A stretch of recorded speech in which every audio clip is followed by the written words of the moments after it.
안녕하십니까. 김동길입니다. 오늘은 대통령이라는 천직, 그런 주제를 가지고 잠시 말씀을 드리겠습니다. 그런데 우리나라가 공화국에서 왕정이 아니고 대통령을 모시는 그런 나라입니다. 그런데 요새 어떤 말을 전해 들었는가 하니, 왜 난 가본 일이 없지만 청남대라고 대통령들이 쉬는 곳으로 알려진 데가 있습니다. 거기에 난 모르지만 가보지 않았으니까. 그 대통령 동상이 있는 모양인데, 그 어떤 자가 그 중에 두 대통령을 가리켜 이 사람들은 광주 사태의 수괴다, 그런 설명을 붙였다고 들었습니다. 나는 그걸 못마땅하게 생각합니다. 개인이 나서서 대통령을 지낸 사람을 수괴니 뭐니 하는 거는, 그거는 부당한 말입니다. 왜? 대통령에 대한 평가, 역사에 대한 평가는 역사가가 해야지, 그냥 입 가진 사람마다 한마디씩 하면은 소란해서 안 됩니다. 그 두 사람이 광주 사태의 수괴가 되는지 아닌지는 그건 역사가가 장차 결정할 거지, 지금은 그 책임이 직접 그 두 전직 대통령에 있다고 돼 있지 않습니다. 그런데 아니, 시민 중에 나서서 수괴다, 괴수다 이렇게 비난하고 나서면은 대통령이라는 자리의 명예가 뚝 떨어집니다. 우리나라가 특별히 조심해야 할 건요, 대통령의 이름을 가지고 국민의 사이에 살아본 경험 있는 사람이 역사적으로 12사람인데 그 중에 행복하게 끝난 사람은 거의 없습니다. 다 말로가 불행합니다. 그러니까 여러분도 아시다시피 이승만 대통령도 자리에서 물러나서 하와이에 다시 망명 갔습니다. 박정희 대통령은 측근의 총에 맞아서 억울하게 세상을 떠났습니다. 등등 슬픈 일이 많아요, 우리나라에. 그렇지만 대통령의 명예는 지켜야 됩니다. 나는 늘 생각하기를, 대통령의 자리에 있을 때는 민주공화국이니까 주권은 국민에게 있으니까 국민 중에서 누가 그렇게 정치하면 안 됩니다, 이런 발언을 하는 사람이 있어야 마땅하죠. 또 그럴 권한이 있어야 되죠. 그러나 대통령으로서 전혀 존중하지 않는다면 그것은 나라가 제대로 될 수가 없습니다. 나 같은 사람이 그런 말을 하는 것은, 나는 노무현 씨가 대통령일 때 난 대통령을 못 부르겠다 그랬습니다. 그건 나 개인의 의사표시뿐이지 나는 그를 대통령으로 마음속에 생각하고 있습니다. 왜? 아니, 선거를 통해서 대통령이 됐는데, 내가 대통령 부른다 안 부른다가 무슨 대단한 문제입니까? 다 역사에 대한민국의 대통령으로 남아야 할 사람들입니다. 그런데 청남대라는 데 가서 어느 개인이 무슨 국가에 또는 국사 편찬위원회 자격을 얻어가지고 간 것도 아니고, 가서 왜 그런 기록을 거기다 남기냐 말이에요. 그가 뭐다 하는 거는요, 일반 시민이 평하면 안 됩니다. 그건 역사가가, 후일의 역사가들이 그렇게 판정을 했다 하면 또 그것도 언제 바뀔 수도 있습니다. 다시 말하면 대통령이, 우리가 이승만 대통령을 놓고도 3.15 부정선거에 다 분개했습니다. 그러나 그걸 그렇게 처리하고 하와이에 다시 망명 가고 태어나게 90이 될 때까지 사시는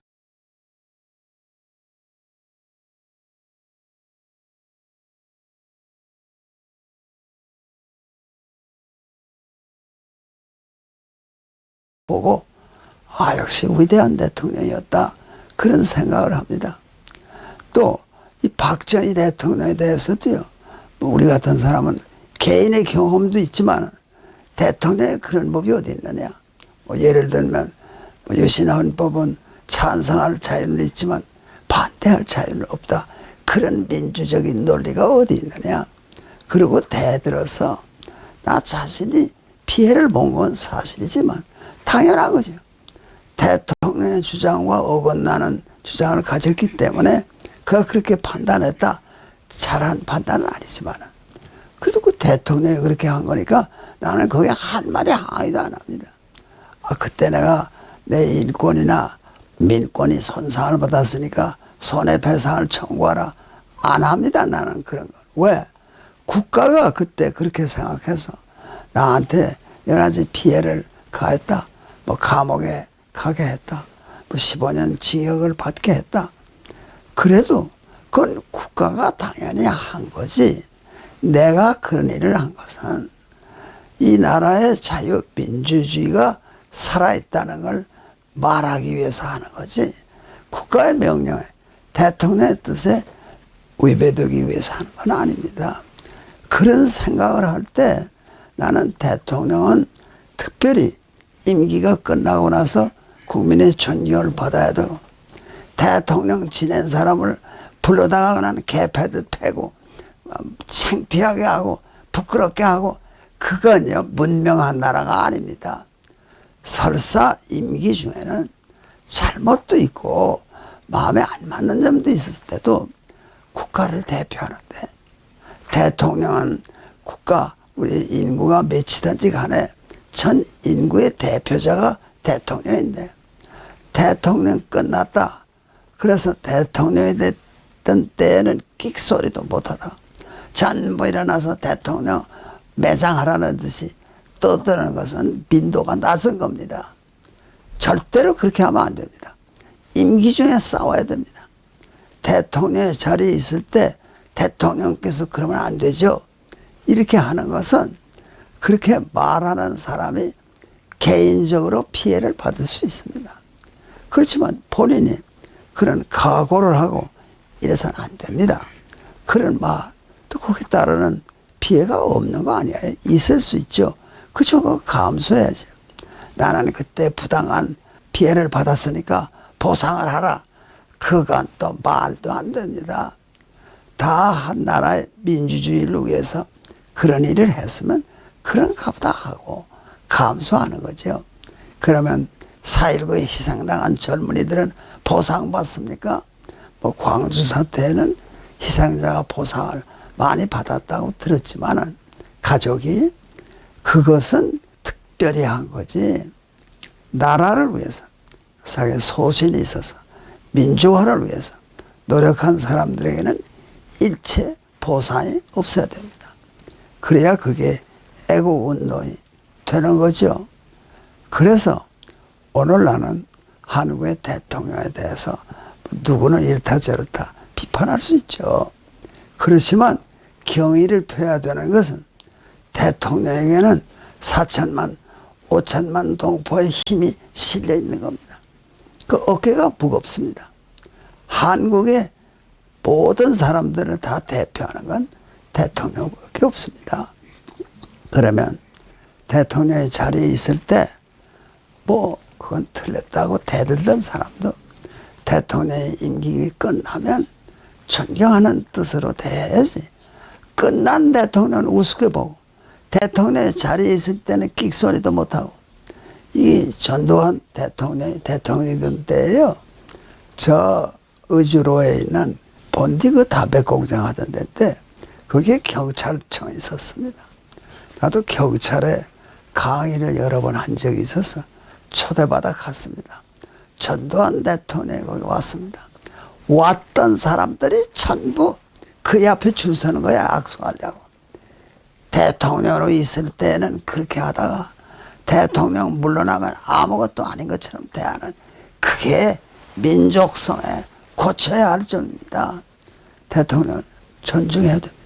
오늘 대통령도 아무리 마음에 맞지 않아도 대통령 끝나면 대통령이었던 사실에 대해서 경의를 표하는 것이 우리 모두가 마땅히 해야 할 일이라고 나는 생각하면서 오늘 내 얘기는 여기서 끝내도록 하겠습니다. 고맙습니다.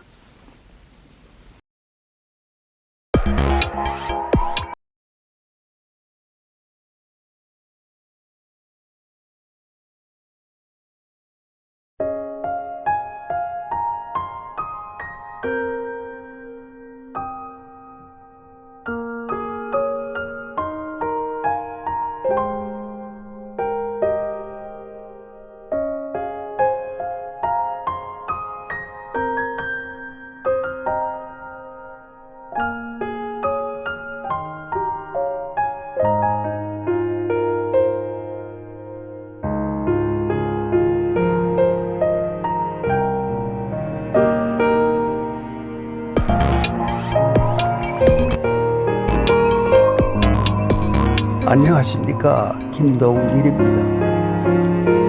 오늘은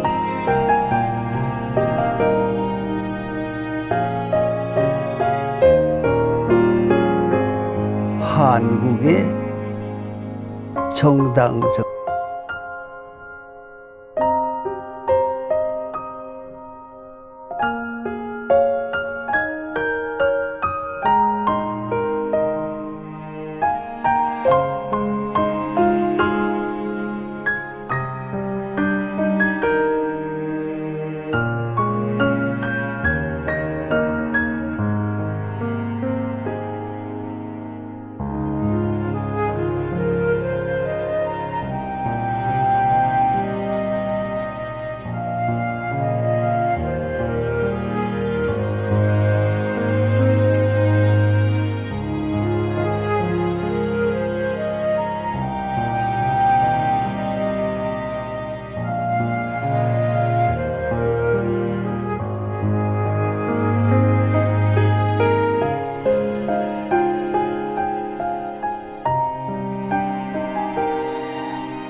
안녕하십니까, 김동길입니다.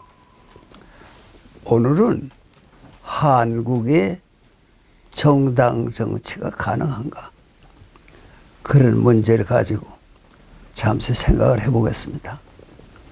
역사적으로 우리나라는 당쟁을 오래 한 그런 과거를 가지고 있습니다. 당쟁, 그건 뭔가 아니에요. 이념의 싸움이 아니에요. 당쟁이라는 건 주로 지역의 싸움입니다. 그러나 우리는 역사적으로 당쟁은 많이 했지. 그래서 사색, 당쟁이니 이런 말에 익숙합니다. 그저 갈라지는 게 뭐 지역 때문에 갈라지고 그러지, 이념이 다르다, 그게 정당의 원 자세여야 하는데, 우리는 한 번도 그런 세상을, 그런 정치를 해보질 못했습니다. 그러나 지난 4월 7일에 있었던 소위 서울 부산의 보궐선거를 보면서 우리나라에도 앞으로 정당 정치가 가능하지 않을까, 그런 희망을 한번 가져보았습니다. 왜 그런 희망을 가지게 됐는가 하면요, 이게 서울과 부산이 정당으로 갈려서 이게 이렇게 된 게 아니거든요. 지역이 따로 하는 거니까 거기서 다 지금까지 여당이 한 일 가운데 잘못된 게 많아서 여당을 지지하지 못하겠다 하는 거 아닙니까? 그러니까 지역이 문제되면은 그 아직도 정당 정치가 아니고 소위 당쟁밖에 되잖아요. 근데 이번에 서울 부산의 보궐선거의 결과는 이 국민이 말이에요, 상당히 좀 앞서 나간다 그 말이에요. 그 무엇이 필요한가? 이념이 필요한 거예요. 근데 이 나라의 이념이 그저 지금도 문제가 되는 것은 조금 진보라 하는 정당이랄까 사람들은요, 친북이다, 종북이다, 이건 그 카테고리에 안 듭니다. 그걸 진보라고 할 수가 없습니다. 왜 그런가 하니 뭐 북의 감정을 건드리지 않게 해야 한다. 요새도 그런 뭐 정치를 하는데 좀 반미로 나가야 한국은 산다. 뭐 그런 주장을 해서 공공연하게 하죠. 그만큼 대한민국의 자유가 있는 거예요. 그러니까 대한민국이 그만큼은 민주적인 거예요. 북에 김정은의 북에 그럴 가능성이 있어요. 김정은을 향해서 우리는 이제는 좀 우리 주체성 있게 민주적으로 나갑시다. 이게 뭐 당의 독재도 아니고 한 개인의 독재로 이렇게 나가면 나라가 발전하지 않습니다. 그런 말을 하고 계속 밥 먹고 살 수 있는 사람이 있겠어요? 없죠. 그건 당장 죽어야죠. 근데 그래도 대한민국에 있어서 뭐 한심하게 지역적 아니었어요. 정당이 이 경상도 사람은 경상도 사람만 지지하고 전라도 사람은 전라도 사람만 지지하고 그게 정당의 이념 문제가 아니에요. 지역 문제예요. 그런데 근자에 보면은 많이 깨우쳤단 말이에요. 그게 그러면 혹시 이념으로 정당을 만드는 일이 가능하지 않을까? 정당 그러면 그 성격의 차이가 있어야 됩니다. 그저 비슷한데 이름만 뭐 진보 정당이다, 보수 정당이다. 그래서는 아무 일도 치르지 못해요. 이제는 이념적으로 평등을 위해서 노력하는 그런 정당이 나와야 됩니다. 그래서 그 정당이 안보를 국민으로 하여금 안심하게 하고. 왜 그게 중요한가 그러면 우리나라 역사에 야당이 뭐 대통령도 내고 어렵습니다. 왜?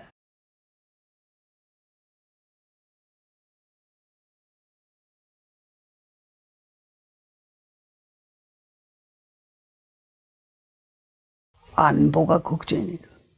만일 저런 사람들이 정권을 잡아가지고 뭐 북하고 내통을 한다든가 뭐 북에 중요한가 그러면 우리나라 역사에 야당이 뭐 대통령도 내고 어렵습니다. 왜? 안보가 걱정이니까. 만일 저런 사람들이 정권을 잡아가지고 뭐 북하고 내통을 한다든가 뭐 북에 끌려다니는 인간들이 많이 남한 정치에 관여를 한다든가 그러면 곤란하다. 그런 생각이 앞서기 때문에 그럽니다. 그러니까 이제 부탁드리는 건 뭔가 하니 좀 더 우리의 마음의 문을 정치를 향해서 열어놓아야 되는데 공공연하게 이제는 우리는 앞으로 평등을 위해서 자유민주주의를 수호하지만 그 두 가치가 있잖아요. 자유, 평등.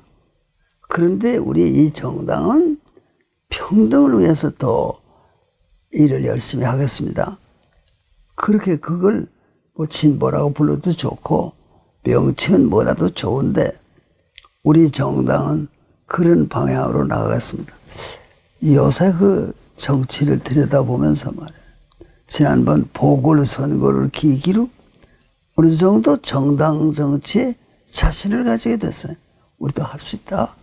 이념적으로 진보, 이념적으로 보수. 이것이 맞대결할 수 있는. 그러나 전체를 엮으면 자유, 민주주의. 그 테두리를 벗어날 수는 없는 겁니다. 그렇지만 자유, 민주주의 하에서 진보적으로 나가는 정당이 있고 보수적으로 나가는 정당이 있다. 그게 우리가 바람직하게 생각해야 할 정당의 미래가 아닐까. 정말 여러분 많이 조선조의 당쟁을 좀 공부를 해보면요. 참혹합니다. 그저 권력을 잡는. 또 그때 권력이 뭔가 아니요. 임금님에게 잘 보이는 거예요. 그 임금님이 부르면 그건 된 거예요.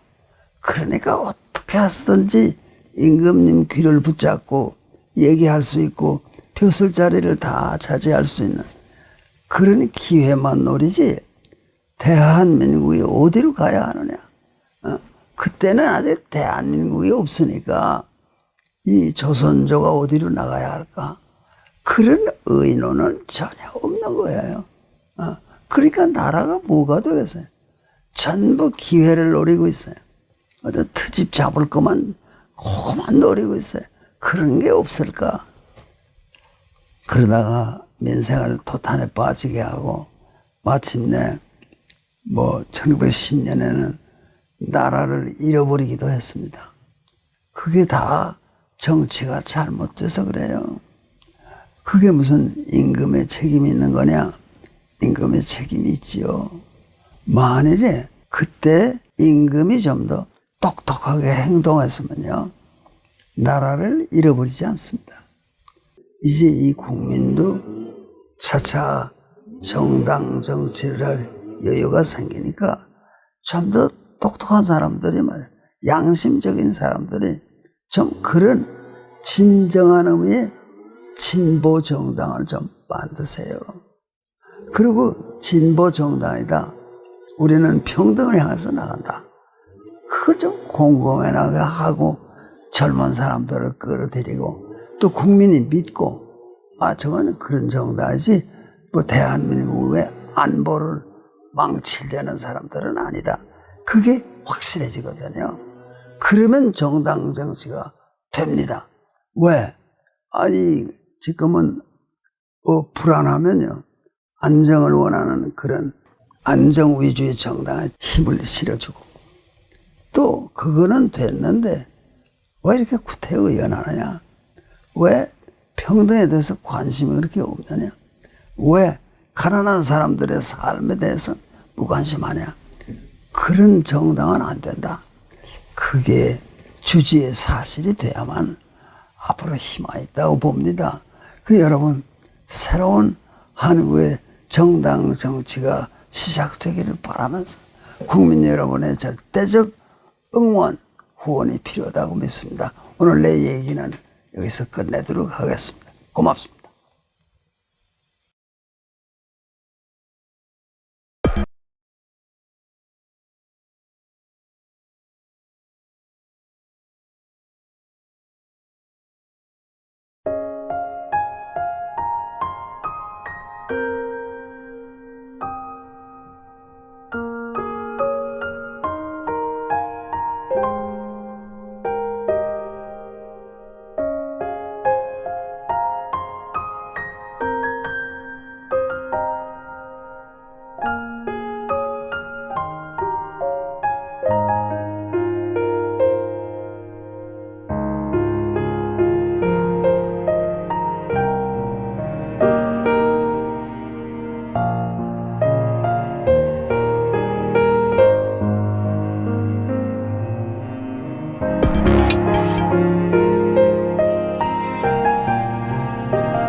안녕하십니까, 김동길입니다. 오늘 얘기의 주제가 이 시대를 어떻게 이해할 것인가. 그 말은 이해하기 어렵다 그 말입니다. 왜 그런가 하면은 이런 재난, 코로나가 재난 아닙니까? 다 겪는 재난인데 이게 젊은 사람하고 노인이 같이 겪으니까 그 무슨 경험을 후배들에게, 젊은 후배들에게 전해주면서 너희는 이렇게 살아라. 그런 말을 아무것도 없잖아요. 같이 겪으니까. 또 젊은 사람은 나이 든 사람보다 더 모르는 건 사실 아닙니까? 경험이 더 없으니까. 나처럼 나이가 90이 된 사람은 이것저것 경험은 많이 있어서, 그러나 코로나 같은 걸 겪어본 적은 없거든요.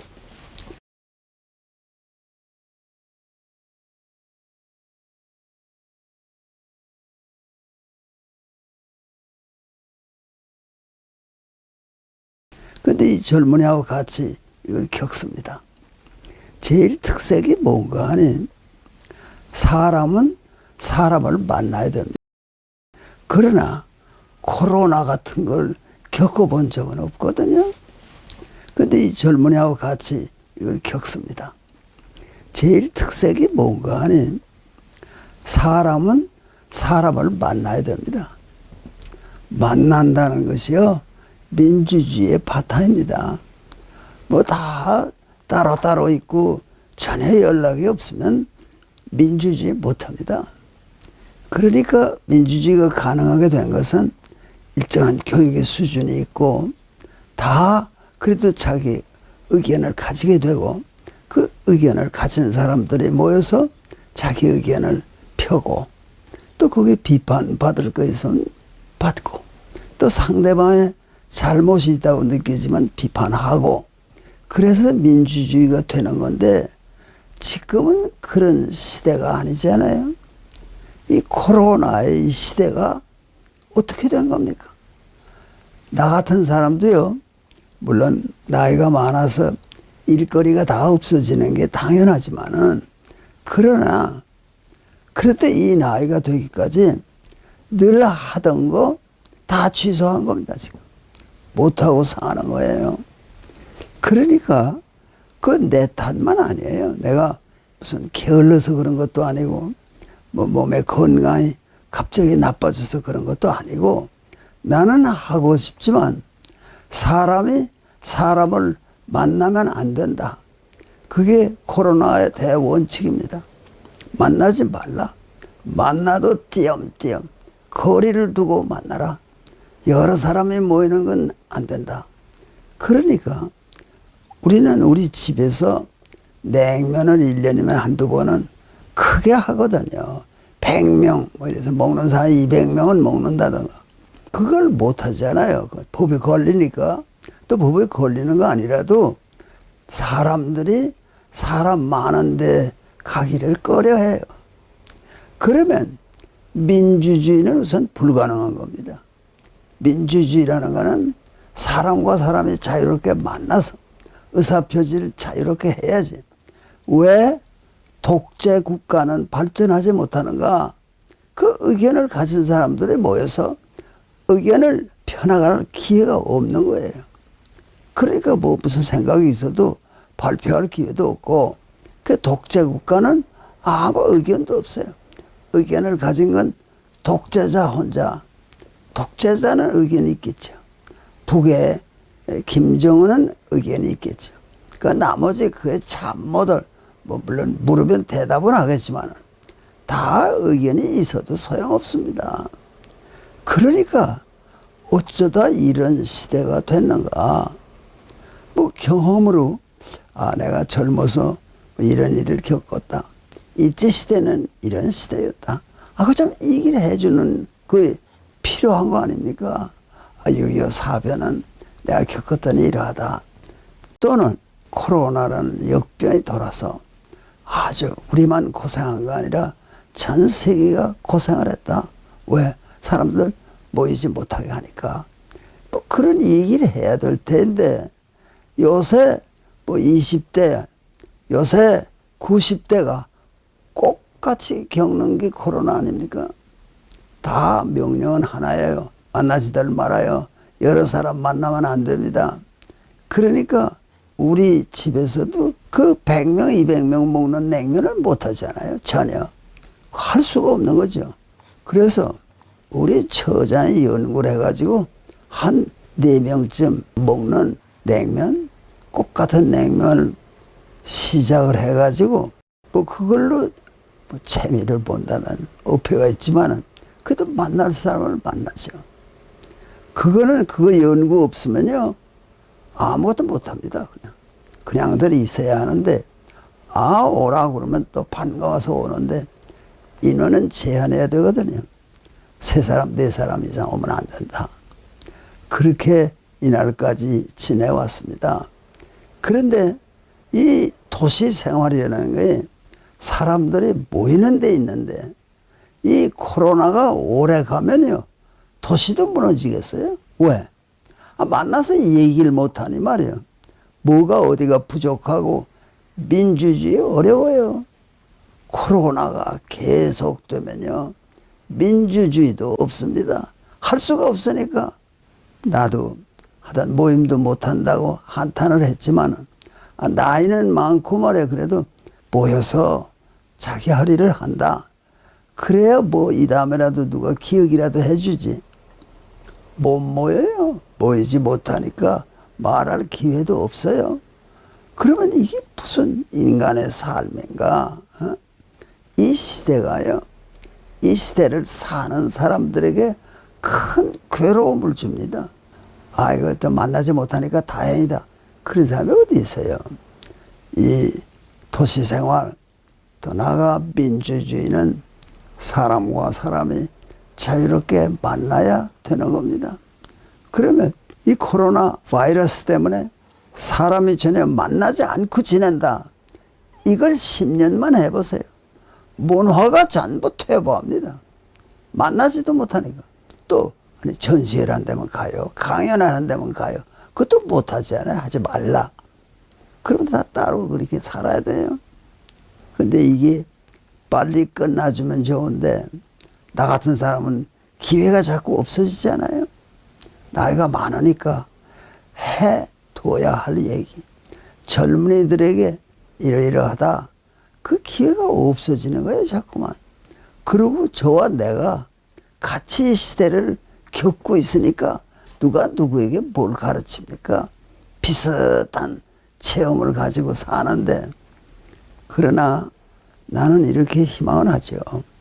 반드시 끝나는 날이 있다. 멀진 않았다. 지금 보면 영원히 갈 것 같아요. 백신도 빨리 찾아오지를 못하고 돈 있는 나라들이 다 사서 재고 자기네만 다 쓰지. 조금 뒤떨어진 나라, 돈이 부족한 나라는 어림도 없지 않아요? 그러나 코로나라는 게요. 잘 사는 사람들만 해결하면 해결되는 문제가 아닙니다. 생각을 달리 해야 돼요. 전 세계가 다 코로나에서 해방돼야 해방되는 거죠. 어디 뭐 동남아야 한 곳에도 거기는 이게 창고라고 있다. 위험한 거죠. 그런 상황에 안심할 수 있습니까? 근데 우리는 뭘 배워야 돼요? 인류는 같이 살아야 하는 거 아닌가? 그 잘 사는 사람도 어려워요. 못 사는 사람이 못 살기도 어렵지만 잘 사는 사람이 못 살게 되는 것도 어렵습니다. 그런 일들이 앞으로 있을 것을 예상합니다. 이제 어려운 때가 오겠구나. 잘 살던 사람도 못 살고 못 살던 사람은 계속 못 살고 그걸 과연 인류가 이겨낼 수 있을까? 굉장히 큰 숙제입니다. 그러나 민주주의가 역사의 방향인 건 의심의 여지가 없습니다. 역사의 방향이라면 민주주의를 할 수 있기 위해서는 빨리 코로나가 물러나야 한다는 거, 그런 날이 빨리 오기를 바라면서 오늘 내 얘기를 여기서 끝내도록 하겠습니다. 고맙습니다.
안녕하십니까, 김동길입니다.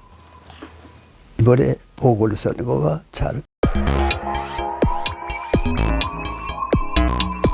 안녕하십니까, 김동길입니다. 이번에 보궐선거가 잘 끝이 났습니다. 서울에는 오세훈 후보가, 부산에는 박형준 후보가 각기 넉넉하게 당선이 됐습니다. 그런데 괘씸한 여당의 목소리 하나 들으면은 아마 국민이 계속 화가 날 것 같은데, 그까짓 거 뭐 1년 남짓한 거는 그 사람들에게 주고 우리는 이제 1년 뒤에 되찾으면 돼. 그것이 오늘 여당인 민주당의 가장 큰 약점입니다. 뭔가 하니 그저 모든 게 되는 줄 알아요, 마음대로. 지금 국회의원도 여당이 180석을 가졌습니다. 거기에 대해서도 지금 여러 가지 검토가 있습니다. 아니, 그게 지난 4월의 일인데 그 사이에 세상이 이렇게 변했나? 그뿐 아니라 그 180석은 진짠가? 그런 질문이 더 세게 일어납니다. 아니, 1년도 안 돼서 이게 뭐야, 꼴이. 왜 서울과 부산에 구역이 있잖아요. 무슨 구 하는데. 그거에 압도적 전부라고 볼 수 있잖아요. 여당 표가 나왔습니다. 전부 야당이죠. 그 무엇을 의미하는가? 지금의 이 여당인 민주당처럼 해가지고요, 결국은 정당 정치 못합니다. 왜 그런가 하니? 패배했을 때 겸손한 자세로 이제 국민의 의사가 어디 있는지 알겠다, 이러면 그거는 희망이 있는데, 나는 이번에 그 선거를 지켜보면서, 난 서울을 주로 봤지만은 나는 아주 생각을 여러 가지로 했어요. 박영선 후보는 민주당 후보인데 나는 그 여성을 잘 모르지만은 이번에 여러 가지 태도를 보면서 안 될 걸 알고 나왔거든요.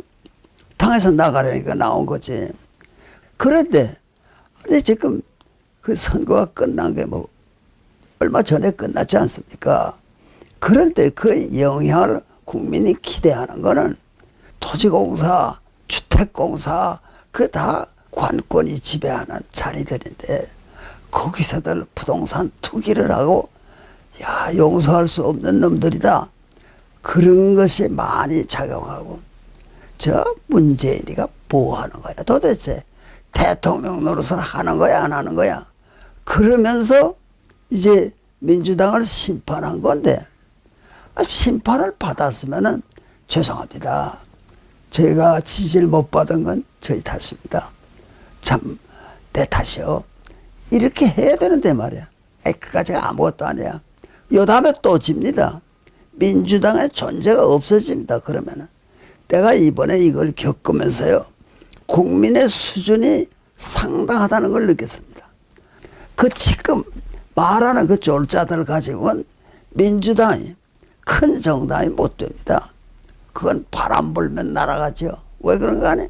그런 정당이면 뭐 북을 놓고 말해, 종북 세력, 이런 세력들이 끼어들면요, 그 정당이 요 다음에는 망합니다.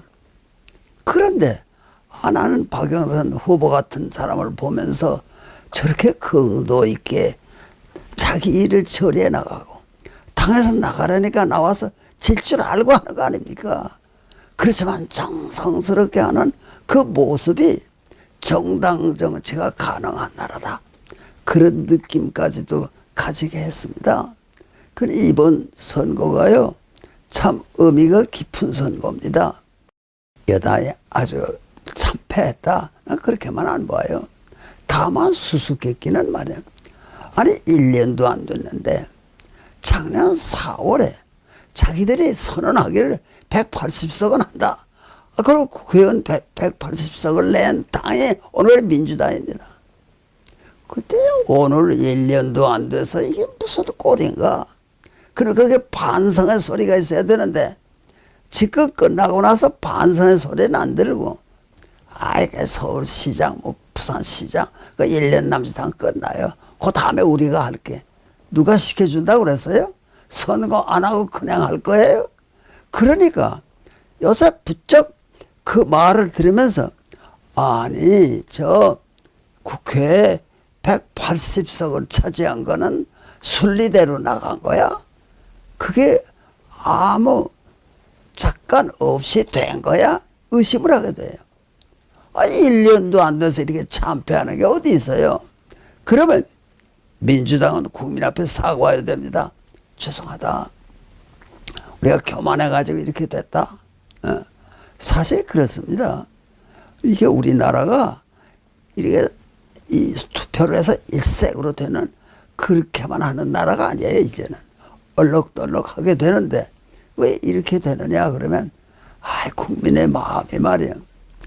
아니 토지공사 주택공사 하는 자들이 땅을 미리 사놓고 그 정보를 가지고 이런 나라가 어디 있어요. 그건 전부 나쁘게 말하면 감옥에 들어가야 돼 다들. 그런 기밀을 저희가 알고 그게 이런 참패를 가져왔다. 그뿐 아니라 민주당이 잘난 척하고 말이에요. 뭐 우리가 앞으로 뭐 20년은 해먹겠다. 그런 말 했어요 안 했어요?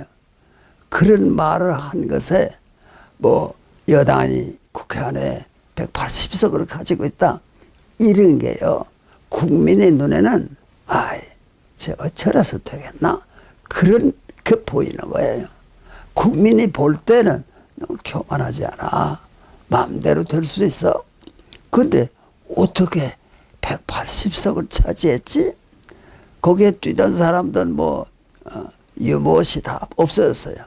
왜 그러니 그 사람들만 보면 자꾸만 내용은 모르지만 그게 부정선거였는지를 일반 사람이 어떻게 압니까?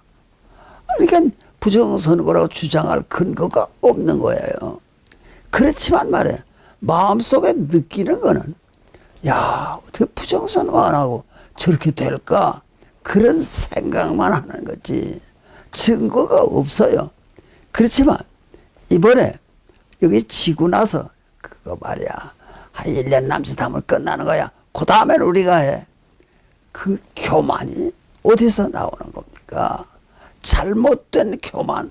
그것 때문에 오늘의 여당은 고생할 겁니다. 문재인 오늘의 대통령은 대통령 노릇을 하기가 어려워질 겁니다. 그런 사람들이 모여가지고 대한민국을 어디로 끌고 가겠다는 거예요. 자유민주주의의 나라. 어디까지나 시장 경제를 두둔하는 나라. 이래야 되는데 지금 이 날뛰는 사람들 보면요. 다 모든 건 자기네 마음대로 할 수 있다고 생각하니까 토지공사, 주택공사에 있는 자들이 그런 짓을 하는 거 아니겠습니까? 여러분 명심하시고 앞으로 우리나라가 더욱 잘 될 수 있도록 선거도 멋있게 하는 나라가 되기를 간절히 바랍니다. 고맙습니다.